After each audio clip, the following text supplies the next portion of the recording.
E ainda falando do Trump, né, o presidente chamou uma bispa de Washington de desagradável. Ele exigiu um pedido, inclusive, de desculpas ao dizer que a religiosa estava espalhando medo entre os imigrantes e também as pessoas LGBTQIA+. Durante uma missa na Catedral Nacional de Washington, com a presença de Trump, a bispa Marian Edgar, ela repreendeu o republicano sobre os decretos que ele assinou justamente contra as pessoas, segundo ela, LGBTQIA+, e também imigrantes. A bispa pediu que Trump tenha misericórdia e falou também do medo que, segundo ela, é sentido em todo o país. Ela também defendeu os trabalhadores estrangeiros e disse que podem não ser cuidados, cidadãos, aí, melhor dizendo, e não ter a documentação adequada, mas a grande maioria dos imigrantes não é criminosa, portanto, então nós temos aí a questão também nas redes sociais. Trump afirmou, né, depois da palavra da religiosa, que a bispa é uma radical de esquerda que o odeia, disse ainda que ela teve um tom desagradável, não foi convincente, nem inteligente e que ela e a igreja devem um pedido de desculpas, portanto, ao presidente dos Estados Unidos. Quero conversar com você, Diogo da Luz. A polêmica é na igreja, seja religiosa, não religiosa, é geral, né, Diogo? Sem dúvida. O culto não foi bom. Também. Não foi emocionante. E criticou também até a condução do culto. Exatamente. Mas a verdade é que o Trump não deveria ter ido nesse culto. Ele foi no culto errado, sem dúvida alguma. Devia ter se informado antes sobre quem era a bispa e o que ela poderia vir a dizer. Porque dá para ter uma ideia antes, sem dúvida alguma. A não ser que, mais uma vez, ele quisesse a polêmica. Então ele vai para ouvir coisas desagradáveis, diga-se assim, como ele falou, inclusive, e daí ele volta e faz todo esse show dele. Isso é para manter sempre a figura dele em evidência. E vai fazer o governo dele tocando as coisas principais, mas sempre discutindo questões menores. Porque, na realidade, ele não toma medida contra minorias, na verdade. E o que ele falou com relação à migração, pelo menos por enquanto, e as medidas tomadas, são contra a ilegalidade, que, no fundo, os outros presidentes, como nós já dissemos, também têm que fazer assim. O Biden também deportou pessoas, porque ele tem que seguir o regramento. É muito mais um show do que qualquer outra coisa. O Emerson, eu queria que você falasse, justamente o Maurício tocou nesse ponto, né, que é também muito importante. É o segundo e último mandato dele, né? Então ele teve esse ato aí de 4 anos, né? Ele foi abatido fortemente ali pela pandemia. Naquele momento a economia americana ficou muito combalida, evidentemente, como todo mundo praticamente, mas houve ali... Ele foi a primeira vítima política ali da pandemia, quando veio a eleição, não tinha vacina nos Estados Unidos e ele perdeu. Mas nesse segundo mandato ele parece começar muito acelerado mesmo, né? Seja político ou não, mas ao que parece, ele vai conseguir lá reduções do Canal do Panamá, ele vai conduzir também a questão ele ofendeu o Canadá também, mas já colocando uma imposição em relação às compras lá, ou seja, ele não vai voltar com nada para casa não, ele vai defender mesmo os Estados Unidos? Eu creio que sim, mas de um tom muito mais ameno do que o primeiro mandato. Ele vem para ser talvez o apaziguador. Ele vem para colocar um tom de verdade que ele é um líder mundial ao qual faz uma diferença muito grande a todos os países. Então ele vem para retomar aquele cargo de autoridade máxima de que deve ser consultado por todos a qualquer momento. Mas a primeira experiência do primeiro mandato deve trazer ele num tom muito mais ameno do que no primeiro. Ele tem essa peculiaridade, essa personalidade muito forte, gosta dos holofotes voltados para ele, é uma pessoa polêmica, mas, em verdade, ele vem para justamente retomar aquilo que, como você mesmo disse, esse período de hiato ficou com o Joe Biden, que foi muito mais ameno, muito mais arrefecido do que a autoridade americana mereceria, né? O mercado também mundial acabou respondendo a isso, os Estados Unidos vivem hoje uma das piores crises financeiras e ele vem para resgatar justamente isso, para dizer, olha, nós somos uma superpotência, eu sou a autoridade máxima aqui, vou ser o intermediador de muitos conflitos, dos quais terão que ser positivos, e ele vai tentar colocar as suas próprias regras para entrar no mercado novamente como uma autoridade, como uma superpotência, como sempre foi os Estados Unidos. Agora, José Milagre, a gente sabe que muitas empresas, até dos Estados Unidos, se instalaram na Ásia, isso um tempo atrás, né? Naquele momento de baratear os produtos, inclusive, maior produção, né? E quando ele ameaça elevar todas as tarifas, ele pode, evidentemente, causar uma carência de produtos justamente nos Estados Unidos, mais inflação, é tudo que ele não quer, porque Biden foi derrubado justamente aí pelas altas inflações durante seu período. Com certeza, isso também pode ser um impacto, porém, a questão envolvendo a imigração é preciso que se esclareça mais uma vez. Estão demonizando a Executive Order de Trump no sentido de que ela afronta a Constituição Federal.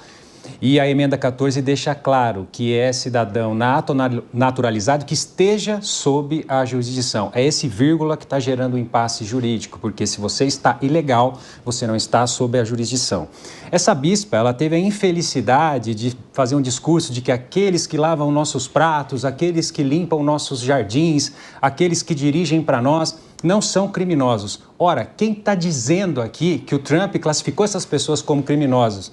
O Trump decidiu uma política de imigração de ilegais, definindo que vai apertar o cerco e crianças de ilegais não podem obter automaticamente a cidadania. Eu acredito que a audiência já deve ter ouvido falar do Baby Anchor, bebê âncora. Acho que a mesa aqui também já sabe o que é isso. É nada mais do que uma técnica que muitas pessoas faziam para ter filhos lá. Vai lá, 6 meses...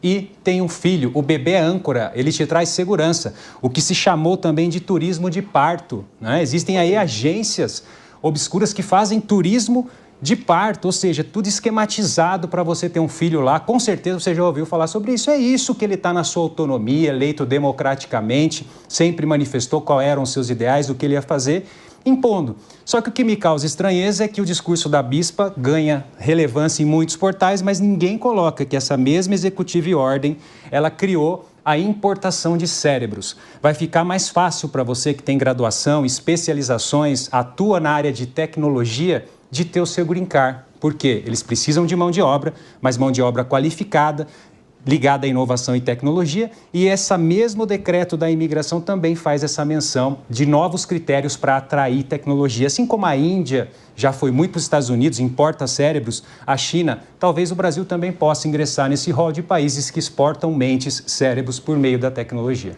Maris, para fechar esse tema, né? Você se lembra que ele ia construir o muro e ia mandar conta para o México, você se lembra disso, né? Inclusive tem muro até que invade o mar mesmo, na tentativa de proteger a fronteira. As cenas impressionantes que nós observamos ao longo do governo Biden, aquelas pessoas andando, caminhando em direção aos Estados Unidos, né, na tentativa, né, arriscada de entrar no país e todas as suas implicações. Muitos, também países como a Venezuela, muitos venezuelanos foram buscar os Estados Unidos como uma alternativa de país. Então, essa política imigratória, acredito que vai ser muito dura mesmo. Como disse o Diogo da Luz, não é nada sumário, não vai colocar todo mundo no avião, milhões e milhões, e mandar embora. Mas, de qualquer forma, vai ser uma marca desse segundo mandato. A sua pergunta é um pouco capciosa e difícil de responder, porque nós não sabemos de verdade como vai funcionar a cabeça desse segundo mandato, na cabeça do Trump nesse segundo mandato, tá? Diogo da Luz, quer falar? Não, pode concluir. Ok. Eu quero apresentar um pensamento aqui que vai um pouco na contramão do que o meu amigo Milagres colocou pra gente aqui, não querendo discordar dele, mas apresentando talvez um outro pensamento, tá? Vamos lá.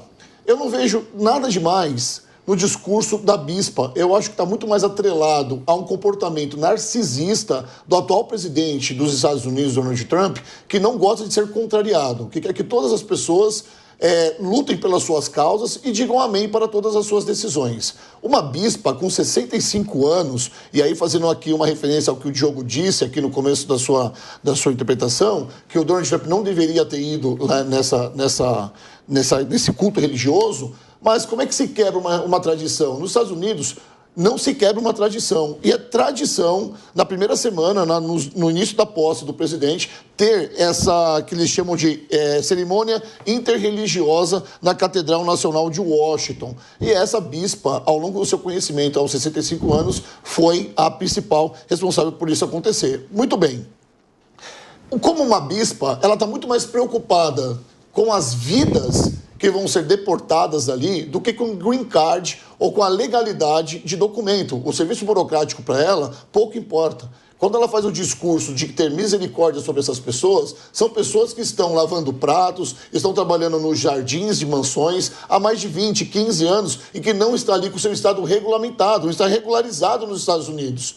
Pessoas que mereciam ali, talvez, o green card, esse tipo de misericórdia, deixa essas pessoas aqui e brigam pelas pessoas que estão fazendo atrocidades no nosso país, que estão roubando, que estão cometendo crimes. Não essas pessoas, porque por mais que essas pessoas estejam aqui irregulares, são pessoas trabalhadoras. É o tipo de mão de obra que nós, americanos, precisamos. Porque se não tiver essas pessoas aqui, a nossa mão de obra vai aumentar muito, o nosso serviço vai aumentar exacerbadamente. E o que eles querem fazer com isso? Eles querem que isso acabe. Então, eu não vejo nada demais no discurso da bispa em Washington. Simplesmente um discurso onde ela pensa em vidas, sendo ela ali uma cristã, que está muito mais coligado ou colado ali ao estado religioso da oração.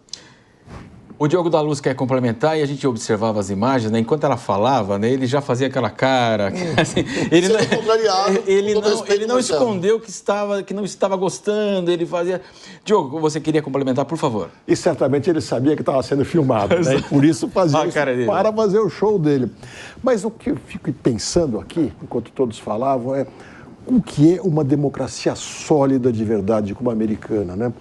Pode gostar do Trump, pode não gostar, cada um de um jeito, é um sujeito polêmico, sem dúvida, mas ele fez uma série de promessas e desde o primeiro dia está cumprindo as promessas para as quais ele foi eleito. Essa é uma diferença que nós não temos no Brasil da mesma maneira. Eu não me lembro de nenhum presidente eleito por nós que tenha feito todas as promessas e já no primeiro dia tenha chegado cumprindo de fato as promessas. Nós não levamos tão a sério a democracia como levam os americanos. Então não tenho dúvida, quem não gosta do Trump terá a oportunidade de votar em outro daqui a 4 anos, mas ele está fazendo o que prometeu e lá é assim, aqui é diferente.